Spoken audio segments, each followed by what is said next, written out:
ngiyibuzeke mina sihlale sikubeka ukuthi na zikhona indlela zokuvikela ukuthi ungaze ufike khona sisitshele konke izimpawu wasinika but ikhona indlela efaka ukuvikela ukuthi umuntu angagcini efikile khona nohlobo lokudla mhlawumbe afuna kaludle noma khona indlela ibehavior ethile afuna aphile ngayo umuntu noma into nje mase ifikile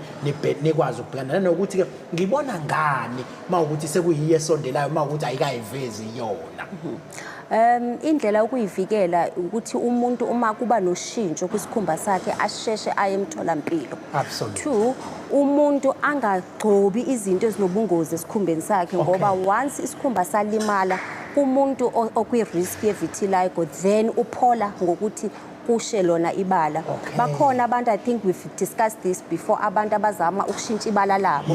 bese kuhamba kona leli bala leli umuntu azalwe nalo agcine eseba nevitiligo ngoba usuke limaze isikhumba sakhe nebala azalwe nalo. Yabona sikhule kuthiwa kwakuyini lento leyo yokugcoba ubuso kuthiwa kuyaphafa kwakuyini manje kodwa umuntu egcine sempofu bexuba izipirithi bexuba into eziningi lezi zinto zokunakekela isikhumba ubusasho ukuthi singagcoba into eyinobungozi. Mhlawumbe ukeda nje kulo mbuzo Ntokozo nami ngiyafisa udokotela akhulume kukona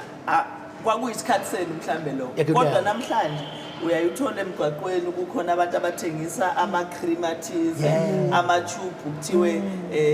into khona into ebizwa ngomxovo kangiyazi ukuthi kuthiwa hayi na ugcobisile nje uba mhlophe ungazi ukuthi thina amadaki sabulala abantu ngoba sibahle sinje kodwa-ke ngiyafisa udokotela nakho akusho ukuthi ngoba okunye kuyayidayiswa ngisho ey'tolo ey'nkulu uyakubona okunye kuthiwa kuyadayiswa ufike uthi unenkinga yokuthi nginama-pimples ebese abanye bathi hhayi singakusiza ukuthi umbala wakho ushintshe ube mhlophe kanti phela kunankinga le syndrome nje yokuba i-yellow bone ukungeyona isisificile udokotela nje uma ngayikhuluma leyo culture leyo ngoba phela umuntu nomuntu unebala lakhe kufanele siyiqhenye ngalokho. Ngiyabonga kakhulu ngqongqoshe ukuthi abantu kumele one ba-accept ukuthi ibala umuntu azalwe nalo yelona bala elimfanele lelo. Number 2, ziningi iy'ndawo okudayiswa izinto ezingekho semthethweni.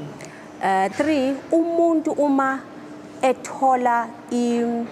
umyalelo from umngani or isihlobo ukuthi gcoba into ethile kumele umuntu aqaphele ngoba kwesinye isikhathi into elungele omunye ngeke izikulungele wena izosona isikhumba sakho. Abantu abajwayele ukwenza umonakalo omkhulu yibo bona laba abazama ukushintsha ibala labo and okubuhlungu ukuthi once ibala lakho lashintsha ke waba uyellow bone kwesikhashana akwenzeki ukuthi uhlale uyellow bone kuba nento esibiza ngo-rebound pigmentation whereby manje usuba nebala elimnyama ukudlula leli ubuzama ukulisusa ekuqaleni. So it's important ukuthi umuntu azamukele ngendlela ayiyona ngempela abantu aba-natural bahle whether ulight udark kumele uzamukele ukuthi uright unakekela isikhumba sakho ngendlela esiyona otherwise udala umonakalo ozoba ngaphezulu kwamandla ethu ngoba nathi uma usufika kuthini umonakalo usumumbi kakhulu ayikho into esingakusiza ngayo.